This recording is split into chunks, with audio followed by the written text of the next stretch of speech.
Sziasztok! Itt vagyunk Akteleken, Kossuth utca bejárati út, és kék túrázni, arra fele kéne a barlang fele menni. De hát most jött egy pár perces eső, ezt itt megvárom. Az időkép szerint kb. 10 perc múlva el is fog állni. Úgyhogy utána már maximum szemelkérés, vagy először szorványos esők lesznek, nagyobbat nem ír az 18-19 óráig, addigra meg tervek szerint már ugye elhagyom azt a részt, ahol várható. De hát egyre várok itt egy 10 percet, aztán szerintem elindulok. És akkor eső elállt, becsülítelés után pedig irány Jósfafő. Ott a 5,3 kilométert, és akkor ezek szerint erre. És erre itt ezeken a lépcsőkön kell fölfele mászni.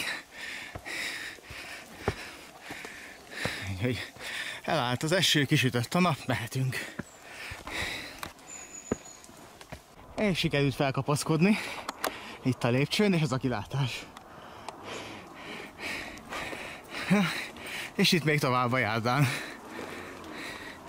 Na, ott egy felirat. És hát erre tovább.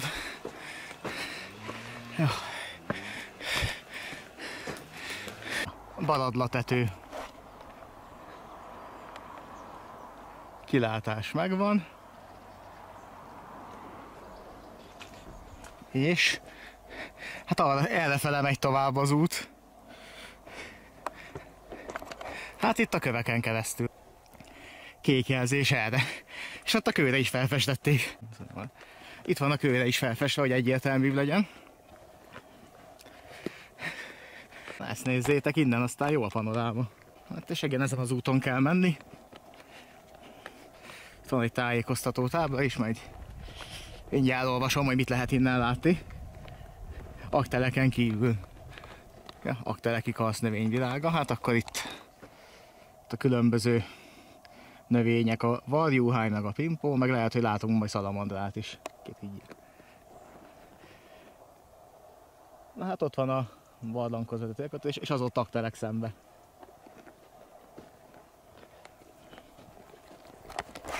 És ugye reggel volt közvetlen busz Aktelekre, úgyhogy elég fárasztó volt majd 4 órát buszozni, de hát így volt a legegyszerűbb lejutni ide. És akkor tovább a kék jelzésen. Hát itt ezen az ösvényen kell menni. És látjátok, sárga meg a kék jelzés. Egyébként sima út volt eddig.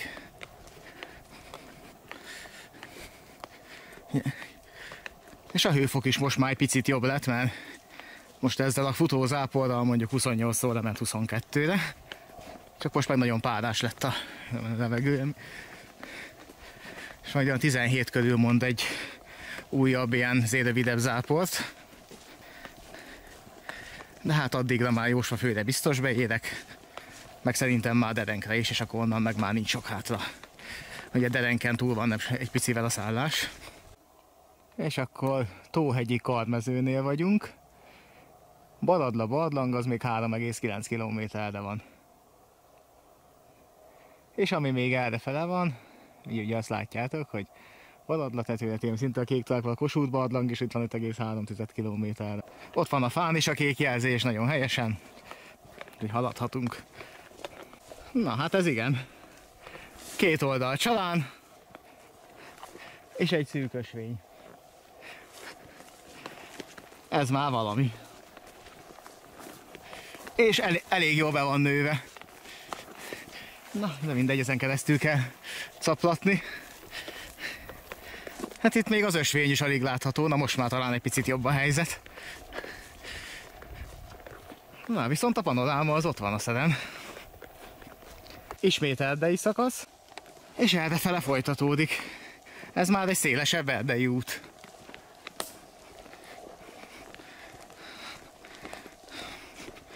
Valahol a bükkbe.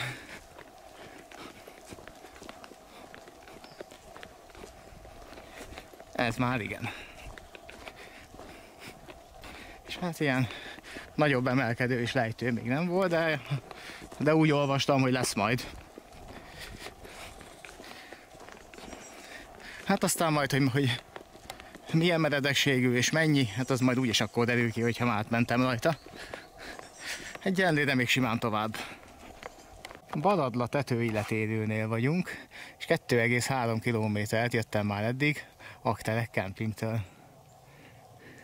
És a következő az a Magashegy nyerge lesz, 1,4 kilométerre. És 1,4 kilométer is ezért fél óra szerinte. Hát ha nincs benne nagy emelkedő, meg lesz az hamarabb is. De ezt most meg fogjuk nézni, mert most van 11 óra 55, és akkor 1,4 kilométer múlva, hogyha ott is lesz tájékoztató tábla, akkor megnézem, hogy hány óra van, és kiderül. Ja, és egyébként baladlai barlangbejárat pedig 3 km és 55 perc, tehát elvileg, hogy a 12:50 előtt odaérek, akkor jobb időt produkáltam. Bár én úgy tudom, hogy 4 kilométeres átlagot számolnak, és egész fele kerekítenek, tehát így jöhetnek ki ezek a számok. És ez nagyjából meg is van, mert tényleg ilyen nem sietős, normál gyalogos tempóban, beleszámítva azért a fotómegállásokat is, amikor ugye fényképezek, meg videózok, meg ilyesmi, akkor is nagyjából olyan 4 kilométeres átlagot lehet hozni. Tehát ez úgy nagyjából stimmel is. És itt most megint lejtmenet, ahogy látjátok. Na, 900 méterre és még 25 percet ír. Azért ez nem semmi. De Magashegy déli oldalánál vagyunk, és már csak 2,4 km Baladla barlang. És hát erre tovább. Hoppá. Hát igen, ezen a kidőlt fán kell átmenni. De ez nem tűnik egy lehetetlen feladatnak. És itt a Karuvölgy. És itt elkanyarodik a Kék Túra útvonal is. De hát látjuk, Magashegy nyerge, meg még mindig 11 perc szerinte, és 450 méter. Itt mondjuk volt egy emelkedő, de nem volt annyira vészes. Hát most erre tovább. Itt is emelkedik, de már nem annyira. És mondhatni, a helyzet változatlan erdei szakasz, és valahol már Jósvaföld külterületén kéne, hogy legyek. Kék jelzés arra. És hát ugye hétfő délelőtt, de gyakorlatilag Aktelek óta, mióta jövök, egy lélekkel nem találkoztam. Ha és itt van egy tájékoztató tábla, akkor mindjárt megkuksizzuk, hogy éppen merre járunk. A Farkaslyuknál vagyunk éppen, és 900 méterre van a barlang bejárata. És hát arra felekelte, ott van a tengerszemletérő is előtte. Református templom, akkor az a Jósvaföld belterületén is át kell menni. Mert ezen a környéken még abszolút nem voltam. Kuriszlán. Na hát, annak is milyen érdekes neve van. Úgyhogy itt most minden újdonság lesz, mert ezen a környéken egyetlen egyszer jártam, és akkor se kék túráztunk, hanem 2 évvel ezelőtt az Akteleki Cseppkőbarlangba kirándultunk, viszont akkor autóval mentünk a barlangig. És pláne majd ezért Bódvaszilasig sem lesz olyan hely, mert ugye holnap az a terv, hogy még Bódvaszilasig vagy Bódvarákóig is elmegyek. Hogy arrafele se jártam még. Úgyhogy minden újdonság lesz. Ó, most megint egy jó nagy lejtő jön. És hát ami miatt pont ezt az útvonalat választottam így erre a 2 nap szabira, az Dereng, ahova már régóta el akartam menni ugye az áttelepített falu, és ott van az emlékhely, ahol egykor a falu volt. Hát az még vagy egy 10 km innen, tehát remélhetőleg azért sikerül oda eljutni. Egy útelágazkodás, megint erről jöttem, és ezek szerint akkor Dereng az itt erre kell tovább menni, és valahol itt pecsételni is kéne. Aha, azt meg ott eljebb lehet. Ezek szerint. Ja, igen. Hát akkor itt le kell mászni, stemplizni egyet, aztán visszajönni ide a kékre. És akkor a pecsétbe gyűjtve. Pecsét ott van a barlang bejáratánál. Bár elvileg jelez itt valahol még egyet. De hát nem találkoztam másik pecséttel. Úgyhogy lementem a barlang bejáratához, és ott stempliztem egyet. Úgyhogy hát nem tudom, a következő az szerintem meg Derenken lesz. Az meg még 15 kilométer. Hajrá! És addig nagyon településre fogok érinteni, úgyhogy ez itt Na szóval akkor Dedenkig már erdei út lesz. Térkép szerint nem érint települést. Na hát akkor erre tovább. Hoppá, itt egy régi temető. És erre vezet át a Kék túra is. Aha, itt van. Ja, Badadla barlangok, telek, Jósfa fő erre. Hát.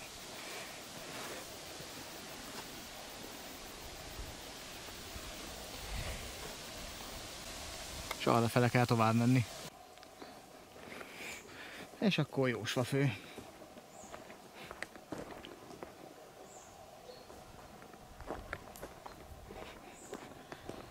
Hát, akkor itt el kell menni balra. És lehet egyébként, hogy itt is van egy pecsét valahol. Egy pecsételő, mert ugye 2 pecsételő van írva Jósfa főre, és csak egyet találtam meg.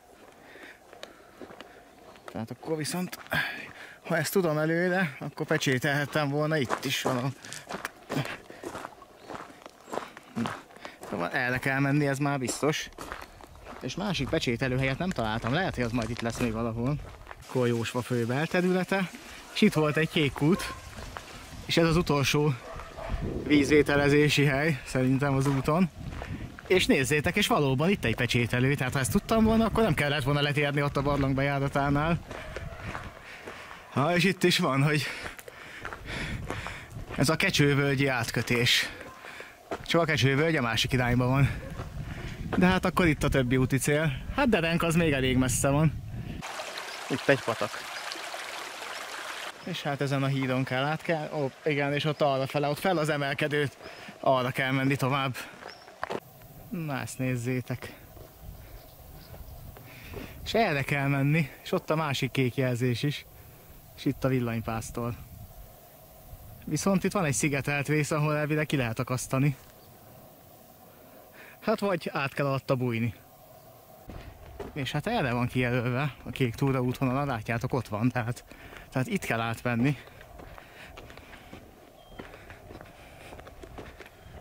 Úgyhogy végül is volt ott egy szigetelt csatlakozó, azt megfogva ki tudtam akasztani, aztán visszatettem oda, ahol volt. Hát erre tovább. Hát ezek a kék jelzés az erre folytatódik tovább. Bizony emelkedő. És ott is van. Ott a kék jelzés, hát akkor gyerünk. És akkor egy magaslat. Egy kissé meredek kattatón másztam ide föl, és akkor látok, itt meg valami lovarda van, ha jól látom. És ott a tájékoztató tábla, úgyhogy mindjárt kiderül, hogy akkor mi merre, hány méter. Szerintem itt van az a Hucul birtok, amit ugye írt, igen. Hucul ménes kalámja, igen. Hát az a Hucul ménes kalámja itt előttünk. És akkor Derenk az 12,5 kilométer. Lesz még Szőlőhegy, Jósfa fő, Színisarok, Kurisztán, vagy Kuriszlán.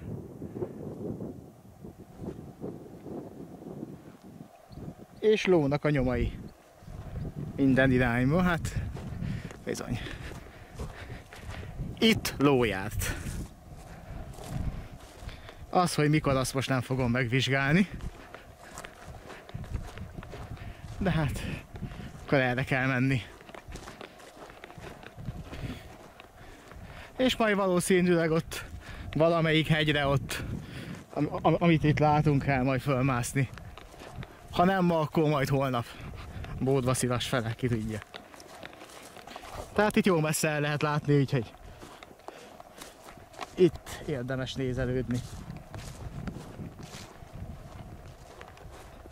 Na. És akkor Kövesbérc, látjátok a tájékoztató táblát. És erre kell tovább menni.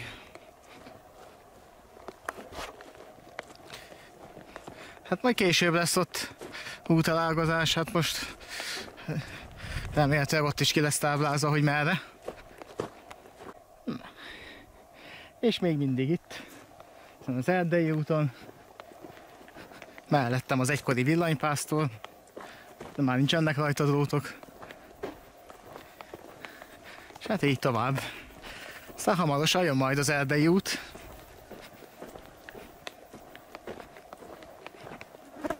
Föl a hegyre, ott előttünk valahol.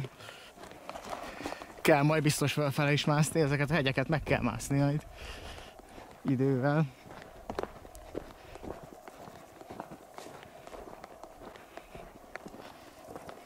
De itt a kilátás az nagyon ott van.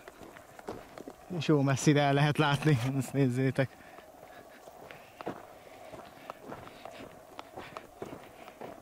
Na és akkor Kudiszlánon, és ott van 11,3 km Derenk, 3,9 volt Baradla-barlang, és akkor Szőlőhegy, és ott még mindig Jósva fönn van. És aztán még Szelce-puszta lesz. Hát akkor errefele kell menni, a tovább az már így biztos. A piros jelzés pedig itt keresztbe volt. Hát neki a hegynek. Ismét villanypásztor.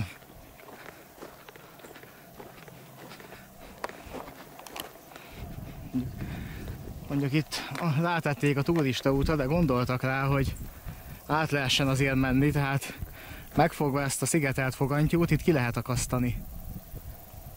Sok kilométer után ismét van árnyék. Be az erdőbe. Na akkor Szőlőhegy, Jósvafő. És ahogy látjátok, azért van haladás, 4 km a Kossuth barlangtól. Hát Derenk az még mindig 9,7 km. Baradla barlangtól pedig 5,5 km, és akkor itt, igen, itt el kell fordulni. Úgyhogy, hát de legalább ismét árnyék, bár emelkedő sajnos. A helyzet változatlan. Erre tovább. Erdei út. És csak egyenesen. Hát már 1 kilométer óta semmi rendkívüli. Na de majd, ha lesz útjelzőtábla, elágazás, vagy bármi érdekes, akkor majd azt megmutatom. Továbbra is Derenk fele. Morvai Lápa. Itt vagyunk most. Hát Derenk az még 8,9. És arra fele kell tovább menni. Hát ez lejtmenet lesz, szerencsére. Na hát egy emelkedő végén. És itt van a Magasgaja. És hát Szelce-puszta, Színisarok, Szelce-völgyi letérő, errefele.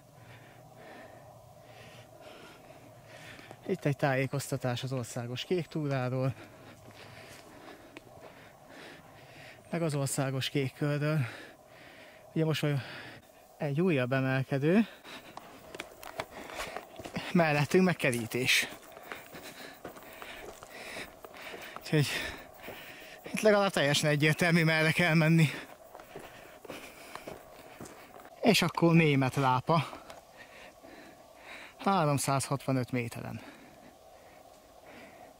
És 7,7 km Derenk. Útjelzőfa kidőlt. Egyébként változatlan a helyzet. Erdei út hol emelkedik, hol lejt. Most éppen egy emelkedőben van. De semmi érdekfeszítő. Zappföldi barlangnál vagyunk. Színisarok, Szelce-völgyi letérő van a legközelebb.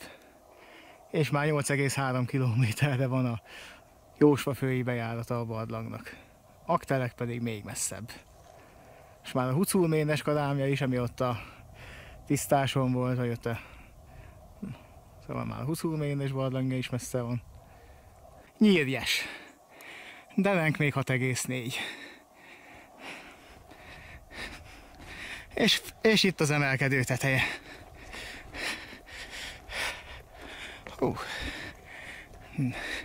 És a kék az tovább egyenesen.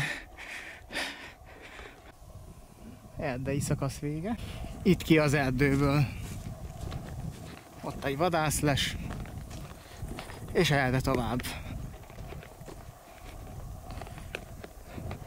Aztán valószínűleg ott a szemben lévő másik erdőbe ugyanúgy be kell menni. De az még odébb van. Na, Szelce-puszta D. És erre tovább.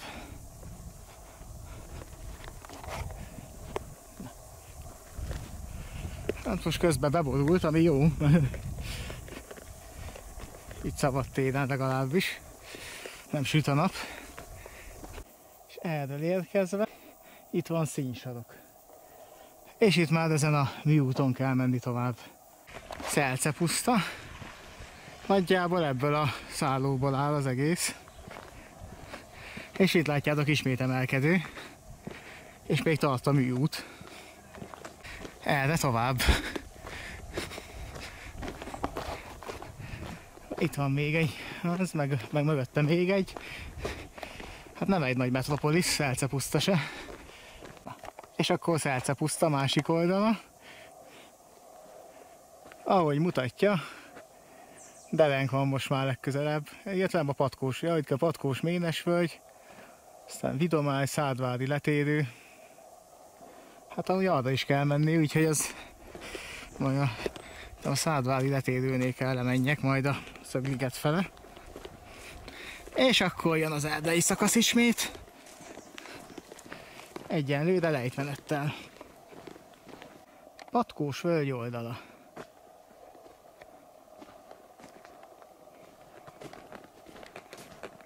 Na, és akkor szintén lejtmenet, bevágás, és irány lefele. Na, szóval még mindig lefele itt ebbe a bevágásba. Ez most könnyű telep. Itt egy pihenőhely. És egy figyelmeztetés, hogy tilos tüzet rakni. Még a tűzlakóhelyen sem lehet, tűzgyújtási tilalom van. Hát egyébként sok változás nincsen.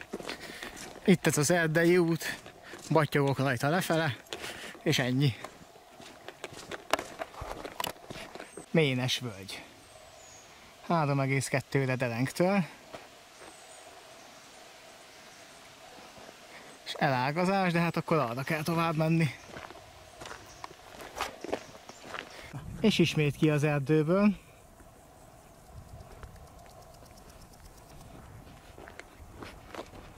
És majd balra. Na, Derenk kiletérőnél vagyunk. És 2,2 km Derenk. És most ilyen erdőszéli menet lesz. És akkor most megint egy erdei út, ami ráadásul emelkedik. Kaptató vége. És közben jött egy nyári zuhé. A Lende térelő megnézném, hogy meddig tart, mert szerintem nem sokáig. Vigyorovka szakadó esőben, és ott van Derenk 350 méter arra. Hát akkor nekünk is arra kell menni. És kevesebb videó lesz így, miközben szakad az eső. És azt hiszem ez volt az egykori derenki iskola. Minden esetre most jó, hogy ez az épület itt van tárva nyitva. Ugye, meddig nem áll el az eső, addig azt itt kivárom. Elvileg múlózápor, meg úgy látom, hogy már most csendesedett.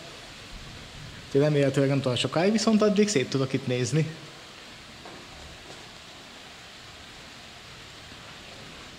Itt a kiállítás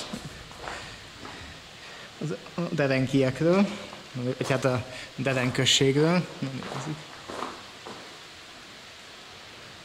Ez egy lengyel falu volt egyébként Derenk, amit 1938 és 1943 között kitelepítettek. Ugye itt volt egy területrendezés, mert itt valami vadász terület volt itt, és ugye a falu az pont nagyon rossz helyen volt, ezért 5 év alatt felszámolták. Hát ugye ez egy kis falu volt, körülbelül egy 300-an halaktak itt, vagy 300-400-an. És ugye az épületeket lebontották és felépítették, és a környékbeli falvakba telepítették ki a lakosságot, az épületeiket lebontották, ott felépítették, kaptak földeket, tehát elvileg kárpótlással. Tehát ez ahhoz képest, ami a Ceausescu idején a román falurombolásoknál voltak, ahol például a Bözöd új falunál még az épületeket se bontották le, úgy engedték rá a vizet, ahhoz képest itt azért az, hogy 5 év alatt tartott a falu kitelepítése, hát az mindenképpen humánusabb, még hogyha nyilván az itt lakók azok nem örültek neki, meg sokan nem is szerettek volna elköltözni. Tehát ez is benne van, tehát ezt úgy, hogy mindenkinek jó legyen, nem lehet megcsinálni. Történelem, hát ugye itt vannak még írások róla, és hát ugye, Derenki plébános.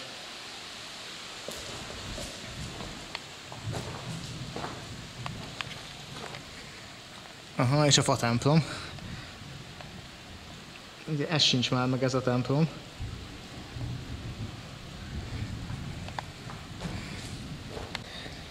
Hát az egyik kép meg le is esett a falról. Igen, csak ilyen részleges felújítás történt, azért a tetőszerkezetet megcsinálták, tehát nem ázik be még most se.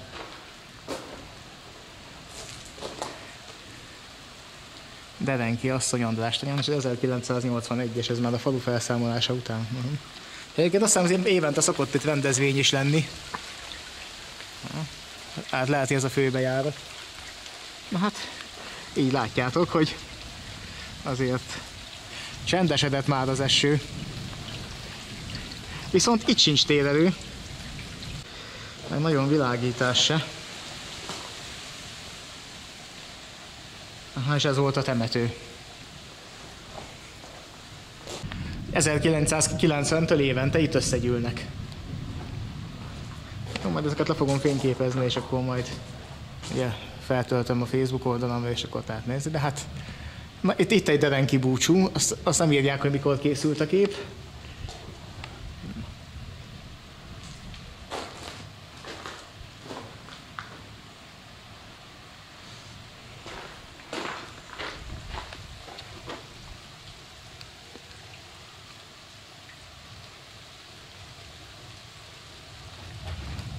Csepeleg még, de már határozottan csendesebb.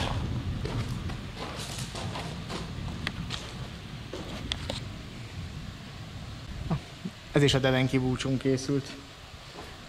Itt megemlékeznek a Kék túráról is. És itt a Derenki temető, hát ez valahol itt van a környéken. Hát. Majd ha eláll az eső, akkor majd megnézem. Nyilván meg ott kicsivel arrébb is van egy még álló épület. Én emlékszem, ez volt az egykori iskola. Ez megmaradt, a templomot meg lebontották és elszárították. Na, szóval ott, ahol az az épület áll, szerintem ott volt a templom. És most már elállt az eső. Úgyhogy körbenézek Derenken, aztán lebattyogok a szálláson, innen már nincs messze, és ugye ez volt az egykori iskola, ami most látjátok, hogy lengyelség emlékhelye. Annyi a tetőszerkezet meg lett csinálva, a nyílászárók nem. Viszont most ez nagyon jól jött, hogy ameddig tartott az uhé, addig volt hová behúzódni. És akkor felmegyek ide, és szerintem az egykori templom helyére épült ez a kápolna. Úgyhogy most lesz idő körbejárni Derenket. A pecsételőpont az lent van, úgyhogy most már, ameddig szakadt az eső, addig nyilván pecsételni se tudtam volna, mert szétázik a tinta. Mondjuk így sem biztos, hogy fog sikerülni. Lehet, hogy szelfizni kell. Na, hát itt van a kápolna. Jó, azért a szél még fújja le a fákról az esőt, na, és akkor... És bizony 1994-ben épült. A Derenki templom emlékére. Tehát mondom, itt állt a templom, és ide építették a kápolnát a helyére. És itt is van egy romépület,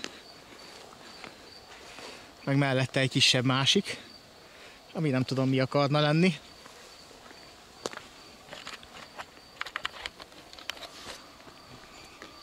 Hát valószínűleg egy megmaradt épület lehetett, amelyik a falu kitelepítését túlélte. Ugye, elhagyatott lett és beomlott. Így tudom elképzelni. Iskola épület, Derenk, és itt a pecsételőpont. Hát, amikor szakadt az eső, akkor esélytelen volt. És bizony, az egykori iskola épület bizony az volt, ahol voltam. És akkor Derenk. És itt, ahol ismert volt, hogy hol voltak az épületek, van emléktábla. Itt van egy másik. És valószínűleg még erre is vannak, tehát itt volt a falu, tehát laktak itt körülbelül 400-an, ami azt jelenti, hogy körülbelül egy olyan 50 épület biztosan volt.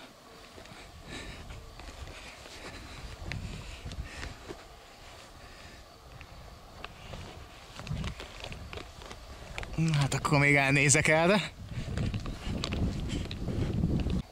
Na itt volt, aki nem akart menni. Eltelepítés megtagadta, hát aztán vagy maradt és ugye meghalt, aztán nem maradt rokona, és ugye a házat is bontották, hát vagy erőszakkal eltelepítették. Őt viszont Sajó-Szentpéterre telepítették át. Láttam, hogy ilyenkor a házat lebontották, és hogyha arra alkalmas volt, akkor felépítették az új helyen, az új telekre, amit ugye kapott a régiért cserébe. Tehát azért is tartott 5 évig a falu kitelepítése. És az egykori Dedenki temető.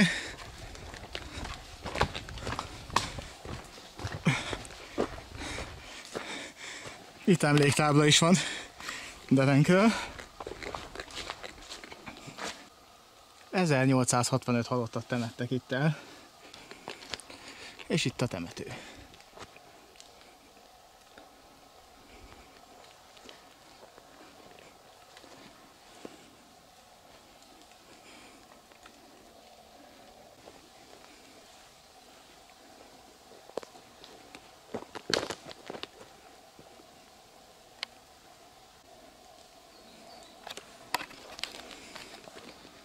És akkor ezen a másik úton egyenesen vissza a Kék túrára. Idefele egy kacskaringósabb úton jöttem föl, ami kicsit jobban be is volt nőve gazzal, de a térkép szerint ez is visszavezet. Sőt, még van pár emlékmű a kihagyott szakaszon is, úgyhogy azért is visszamegyek. Igazából 50 méterről van szó, nem egy nagy dolog. És aztán a következő letérőnél Szögliget fele kell menni, és ott lesz a Szalamandra ház, ahova a szállást foglaltam. Mondjuk jó pessimistán azt mondtam, hogy körülbelül 19 órára fogok érkezni, úgyhogy így legalább biztosan meg lesz. Mert addigra remélhetőleg oda is fogok, mert hát tényleg egy 1,5 kilométerről van szó. És most van körülbelül, hát szerintem 18 óra még nincs. És igen, több ilyen emlékmű van, hogy hol álltak a házak, ez például fel volt borítva, ezt én állítottam fel, hogy tudjam fotózni.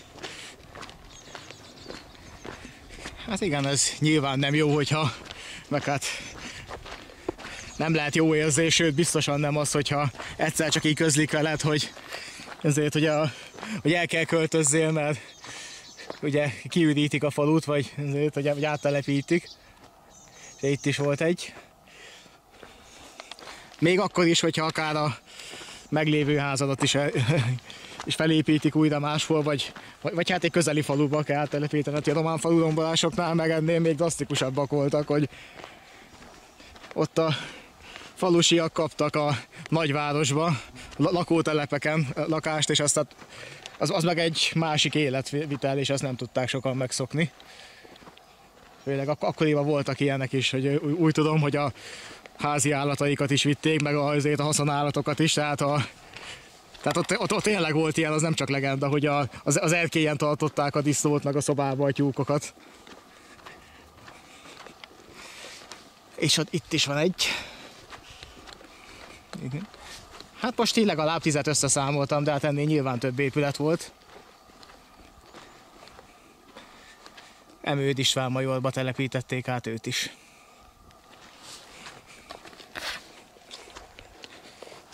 És ott a kék jelzés, melyiken is mentem föl? Itt volt valahol egy út felfele is azon. Ja, szerintem ott lesz majd ott a fánál. Jó, igen, akkor. Ja, igen, ott még van egy emlékmű, akkor azt még levideózom, aztán irány vissza. Ah, igen, itt volt az az út, amin fölmentem.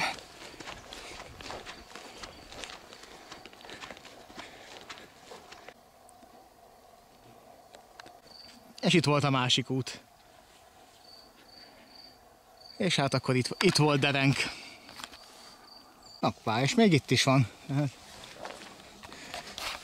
Sőt, arrafele is, hát akkor ez még lehet, hogy derenkhez tartozott. Hát vagy ez már a külterület volt. Ott is. Nézzétek. Sőt, ott szemben is van, és ez már kék túra. Akkor ez még mindig derenk. Hú, és ezt nézzétek. Azt a kurva, mi volt itt?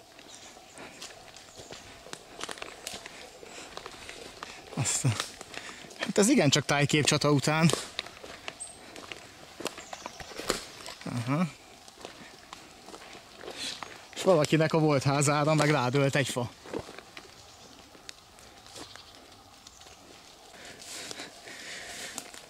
Mondjuk volt néhány perc, amikor kicsit erősebben fújt a szél, de szerintem ennyire azért nem, hogy bár a vékony törzsűeket akár ki is dönthette, de azt a nagyot, hát vagy már az eleve defektes fa lehetett, aztán egy erősebb szél meg rásegített és felborult. Ez itt is van egy pár. Ez nem volt semmi. Ha mi volt ez? És itt is van valakinek a házhelye.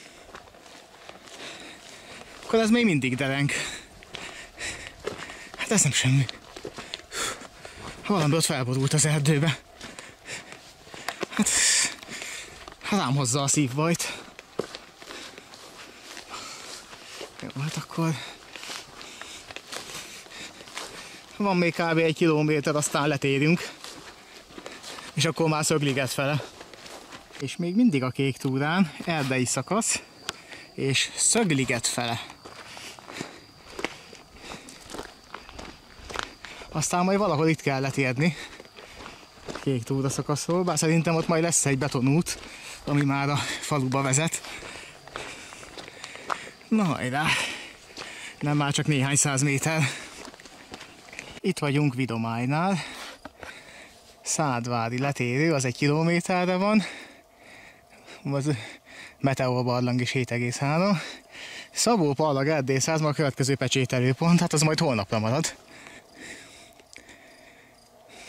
És akkor szerintem itt már nekem lefele kell menni, de majd mindjárt ránézünk a térképre. És aztán szerintem holnap itt tudok visszacsatlakozni. The next day. Itt Vidománynál, és folytatjuk Szabó-Pallag erdészházig. Ugye 13-ra mondja a nagy zuhét, és most van 9, és 2 óra a menetidő, szóval 11-re az erdészház, és onnan még kevesebb van, alig 4 kilométer Bódvaszilas fele. Úgyhogy remélhetőleg meg lesz, megállás nélkül.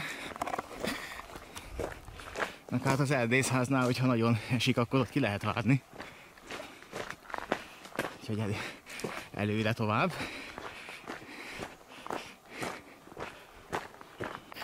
És egy tisztáson. De eddig egyenes az út, és viszonylag vízszintes is. Ott a kék jelzés, arra kell menni. És akkor a Várkertnél, hát látjátok, az erdészház arra. És itt lenne egyébként a Szádvár is, vagy Szádvári letérő. Az ráadásul aztán pont itt is fel lehet menni. Hát csak hát mivel most azért közeleg az Zuhé, és jó lenne még azelőtt Bódvaszilasra érni, hát ezért most a Szádvárra sajnos kimarad. Az majd legközelebb. Egyébként érdemes lenne megnézni, mert tényleg egy ilyen nagyon ilyen híres váron. Csak hát letéréssel meg várral együtt az legalább 1 óra plusz. Az meg most nem biztos, hogy belefér. Úgyhogy inkább most kihagyom a várat. Na, ahogy látjátok. Szádvári letérő itt van, hát 1 kilométer lenne a Szádvár, hát az oda-vissza, 25 perc kiírás, azt szerintem egy kicsit sok, de hát akkor is, hogy az oda-vissza 2 kilométer, hát az legalább egy fél óra, plusz még a vár, nem férne bele az időbe, ez a baj. Hát erre tovább.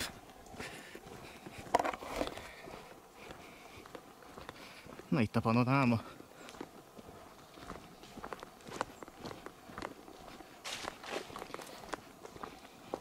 azért a tegnapi viharnak azért látszik egy-két eredménye, úgymond. Valószínűleg néhány kidőlt fát azt lehet a tegnapi vihar számlájára írni. És ismét egy erdei szakasz. Hát itt ösvényen. És erre tovább. Végül is jól járható és nagy sáv sincsen. Mi ahhoz képest, hogy tegnap eső volt. Azért elég meglepő. De bajnak persze nem baj. És itt vannak különböző letérők. Egyébként ezen az erdei úton jöttem. Sima út volt eddig. És itt errefele itt a kék jelzés, ahol van, arrafele kell tovább menni.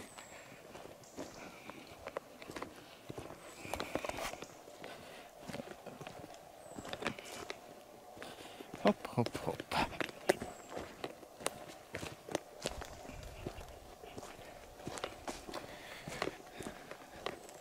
Na, és akkor most merre? Ja, hát akkor csak előre. Hát másfele nem lehet itt menni. Csak most már van itt egy ilyen piros L alakú jelzés is, de az mindjárt letér, sőt a kék is. Igen, erre tovább. Meg ott egy rozsdás útjelzőtábla, amit már látni se lehet. Nyilván elrozsdásodott, hogy már a felirat nem olvasható rajta. És ott úgy látom megint le kell térni. Pedig ez egy olyan jó útnak ígérkezett. Ehelyett most fel kell mászni ezen az emelkedőn. Bizony, itt erre tovább. Na ezt nézzétek, innen jöttem, és hát ez a turista út. Szépen néz ki, ugye? De ezen kéne valahogy átmenni. Hát szerintem itt megkerülöm erre.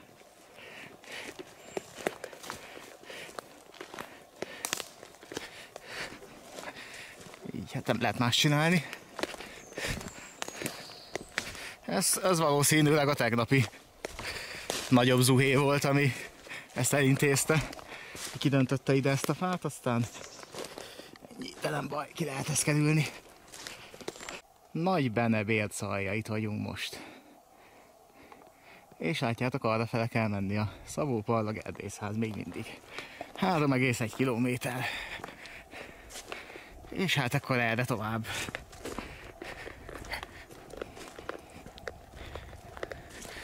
Na itt azért már van egy-két tankcsapda. De hát ezeken még azért át lehet menni.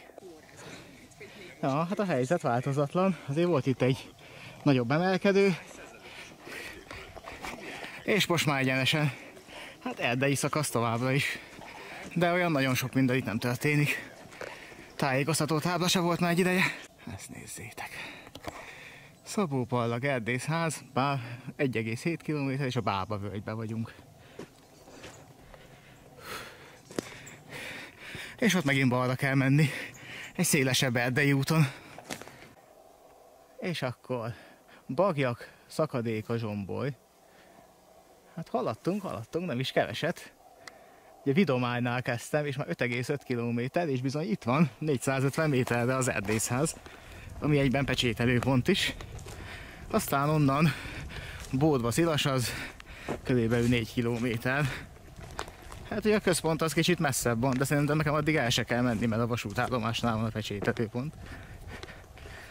Úgyhogy hajrá! És hát innen már de nem lesz emelkedő, ahogy néztem itt a magassági térképet még tegnap, hanem innen már végig lejtmenet lesz Bódva-Szilas fele. Hát gyerünk előre! Na. Hát itt a kék jelzés. És itt van az erdészház. Ez mind. És valahol itt kell pecsételni.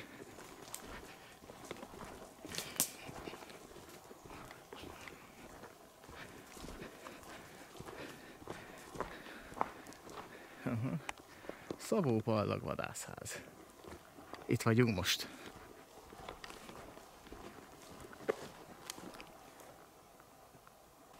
Itt meg van egy pihenőhely.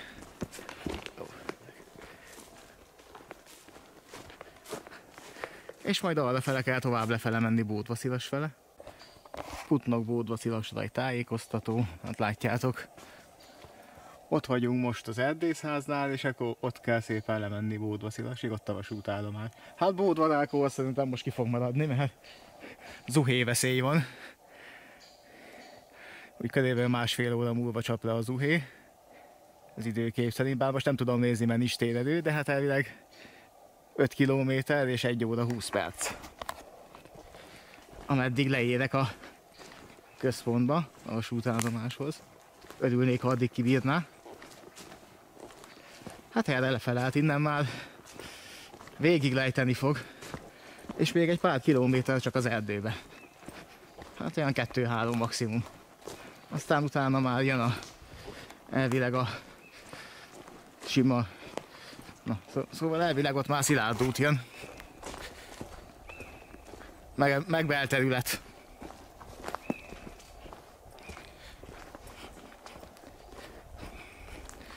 Na hát akkor tovább. Hát most szűkebb lesz az ösvény, úgy látom. Na, hát 1 kilométert már jöttem az erdőbe azóta is, és nézzétek, Kopaszgajnál vagyunk most, és még 4,1 kilométer. Szóval csak 3,2 maktár Bódvacilas, az pedig már szerintem belterületen van, úgyhogy haladunk szépen. És hát itt már végig lejtmenet lesz.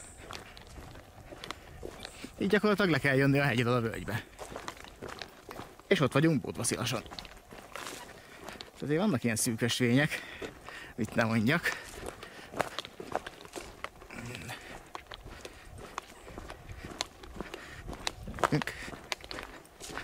De egyébként, nézzétek, egy erdei táj.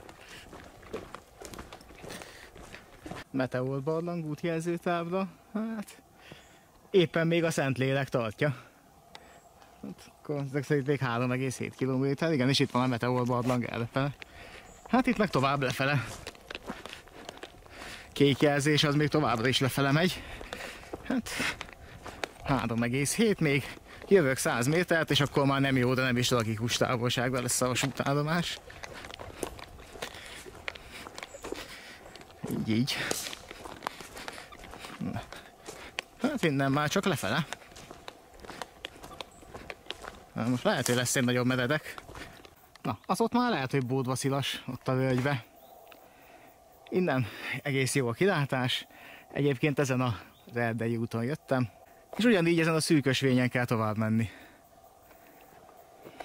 Hát, túl sok érdekfeszítő nincs az útba. Szépen haladás van lefele a hegyről.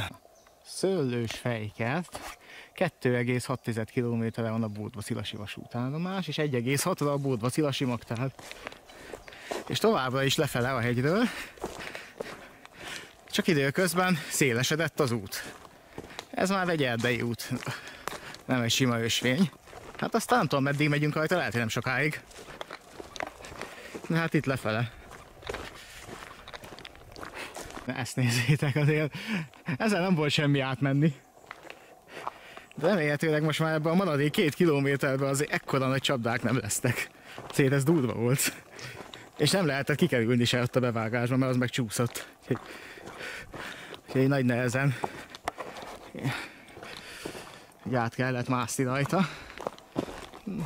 De hamarosan leérek a hegyről, és Bódvacilasra érkezve már nem sok lesz a vasútig.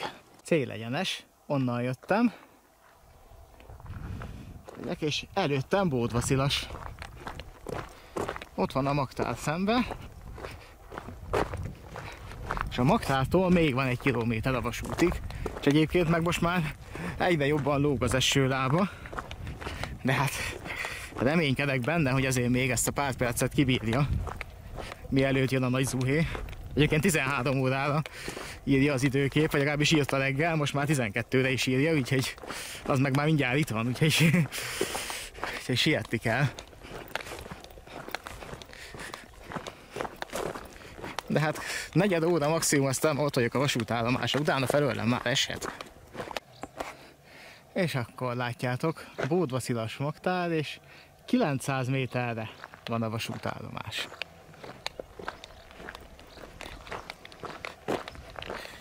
Hát itt lefele. És akkor a Bódvaszilasi vasútállomás. És most kezdett el szemelkélni az eső, pont a legjobbkor. De már legalább eljutottam az állomásig, úgyhogy rendes tőle, hogy eddig kibírta. És itt van a 2 óra pecsételő, úgyhogy akkor azt mindjárt be is templőzzük. Szerintem a vonatig meg még bőven van idő. Úgyhogy ha jól láttam, akkor 1,5 óra múlva fog jönni. És itt a vasútállomás. Mind a 2 végén tekedés sorompó van, ha jól látom. És a Bódvaszilas festékszagú állótermébe, akkor az elköszönésén fel is tudom menni. Eddig eljutottam, itt pecsételtem. Itt most vagy busszal, vagy vonattal bemegyek Miskolcra, és aztán onnan haza. Nem megyek tovább, elkezdett esni az eső, úgyhogy megvártam, ameddig beérek az állomásra, és csak utána kezdett. És még csak szemeltél, de hát ebből még majd zúni is lehet. Úgyhogy ha jön busz előbb, akkor bemegyek azzal, ha nem, akkor meg majd 1,5 óra múlva jön a vonat. És akkor országos 2 túra, 24-es szakasz, Akterektől Bódvaszilasig, akkor ez nem megvan. Volt benne egy elázás terenknek, szerencsére nem. Akkor is éppen jókor kapott el, mert már közel volt a terenkhez, és ott volt egy hely, ahol be lehetett állni addig, ameddig. Ugye ott a régi iskola épületében, ameddig esett az eső, utána már meghagyottam a szálláson, ami szintén közel volt. Úgyhogy most is reggel 13 órában volt az időkép az eső, mikor visszajött a térre, akkor megnéztem, akkor már 12-re, és az be is jött, mert lassan 12 óra van, és már van, és elvileg perceken belül egyre jobban rá fog zendíteni. De hát eddig sikerült megúszni. Úgyhogy országos 2 túra, egy újabb szakasza, 24-es szakasz is már részben megvan. És hát ugye a Borsodban vagyunk, tehát azért az útra lettem Borsod és a Kőbányai mellé. Hát majd a vonaton elkortyolgatom, vagy Miskolcon hazafelé. Meglátjuk. Úgyhogy köszönöm, hogy ezt a jövős megnézve, tudjátok, támogatási lehetőségek ott vannak a leírásban. Következő videóban találkozunk, 2 óra, mi nem tudom mikor lesz, mostanában nincsenek a szakaszok terülek, hát most ha megyek is majd, akkor meg Pest megyéhez közelebbi szakaszok jönnek majd. Amíg ugye egy szállás nélkül egy napban beleférnek, ez volt az első olyan, ahol azért szállással 2 napig túráztam. Sziasztok!